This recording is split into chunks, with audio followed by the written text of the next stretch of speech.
selamat pagi Mbak Putri. Gimana kabarnya hari ini? Alhamdulillah baik Ibu. Kamu kelihatan gelisah. Kamu ada masalah? Enggak, agak sedikit gugup aja Bu. Oke, jadi kamu sedikit gugup. Ya Ibu. Gini ya Mbak Putri, gugup itu wajar. Setiap manusia, setiap anak, setiap orang itu punya waktu adaptasinya masing-masing. Jadi di ruangan ini Mbak Putri itu nggak perlu takut karena rahasia akan tetap aman dan kita akan bicara apa saja tanpa ada yang mengetahui selain kita. Saat kita mulai sekarang. Mbak Putri udah tahu kenapa Ibu itu manggil Mbak Putri ke sini? Belum tahu Bu. Oh iya, jelas ya. Saya itu mendapat informasi kalau Mbak Putri ini kesulitan bergaul dan berkomunikasi dengan teman-teman Mbak Putri yang baru, benar begitu ya? Iya benar. Oke, jadi coba sekarang Mbak Putri ceritakan kenapa Mbak Putri itu sulit bergaul dengan mereka, berinteraksi, apa yang mengganggu pikiran Mbak Putri? Merasa gugup sama di mall baru, gak terbiasa adaptasi sama takut ditolak. Terus mungkin karena beda aja gitu sama mereka. Ya benar sekali. Itu jadi alasannya. Iya Bu.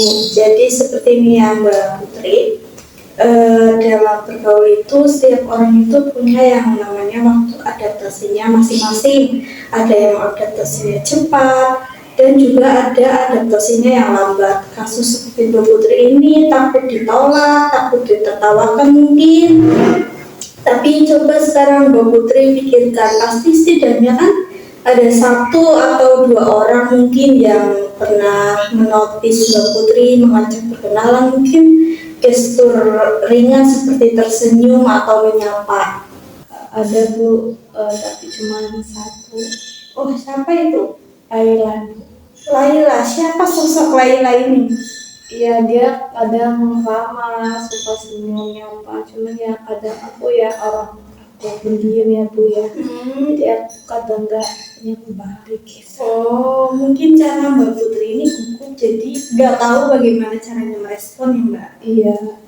Jadi dari cerita Mbak Putri ini menunjukkan jika lingkungan baru itu tidak semenakutkan yang Mbak Putri bayangkan. Tanpa Mbak Putri sadari ada satu dua orang yang sebenarnya itu ya ingin berkenalan dengan Mbak Putri, cuman Mbak Putri itu terlalu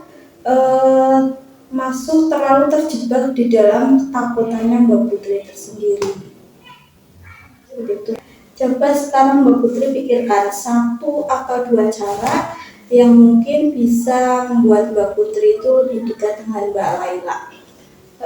Iya Bu, insya Allah besok lebih menjawab sapaannya sama nanyain tugas gitu. Oh iya, berarti mungkin itu satu ide yang cemerlang, mulai dari dengan hal yang kecil seperti menanyakan tugas, menyapanya, mungkin bisa membuat Mbak Putri dan Mbak Laila menjadi lebih dekat. Seperti itu. Mbak Putri mau apa yang tadi Mbak Putri akan rencanakan? Mau keluar dari zona nyaman ini, mau berusaha untuk bersosialisasi sama teman-teman baru. Oke, berarti itu yang akan Mbak Putri lakukan di minggu depan, dan Ibu harap Mbak Putri bisa keluar dari zona nyaman Mbak Putri dan menjadi lebih aktif lagi, mulai dari pelajaran atau komunikasi dengan teman-teman yang lain. Dan Ibu harap Ibu mendengar berita yang lebih baik dari Mbak Putri di minggu depan. Iya, sekarang bisa kembali ke kelas. Terima kasih ya Mbak Putri, sama-sama.